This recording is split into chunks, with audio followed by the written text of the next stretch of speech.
Speaking इस शख्स का नाम भी मैंने जून में सुना था कि ये भी कोई चीज है। अच्छा, ऑनेस्टली स्पीकिंग, जब मैंने अपने 6 साल के बच्चे को जाके डिस्कस किया कि वो जानता था।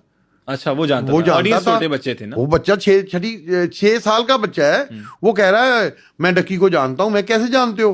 पापा बड़ी मजे की गालियां देता है। मैंने कहा तुम गालियां सुनते हो इसकी? मैं तो बच्चों को कभी ओए नहीं कहता। अगर मैंने कभी बच्चे को थप्पड़ नहीं मारा जिंदगी में, ऊंची आवाज में बात नहीं की। घर में एक वीडियो कॉल लगाता है जो एक बच्चा रिसीव करता है जिसकी एस्टिमेटेड तकरीबन एज होगी 7 साल। एक हाथ में सिगरेट होती है।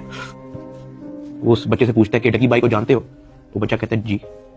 वो बैक कैमरा ऑन करता है, मेरे हाथ खड़े होते हैं, टांगे बेंड होती हैं। वो कैमरे से दिखाता है उस बच्चे को कि कौन है ये। कहता है डकी भाई। तो वो कहता है कि तुम इसके प्रोग्राम देखते हो? कहता है जी। वो पीछे जो प्राइवेट मुलाजिम खड़ा होता है वो बहुत जोर का पीछे थप्पड़ मारता है। सरफराज चौधरी साहब उस 7 साल के बच्चे को कहते हैं ये देखो इसके साथ क्या हो रहा है, आप देखोगे तुम इसका प्रोग्राम? कहता नहीं। चलो फटाफट इसको गालियां दो। बच्चा कहता है कि सरफराज चौधरी साहब कहते हैं और का बच्चा। सरफराज चौधरी साहब कहते हैं और का बच्चा। थप्पड़ वो मारी जा रहा होता है पीछे।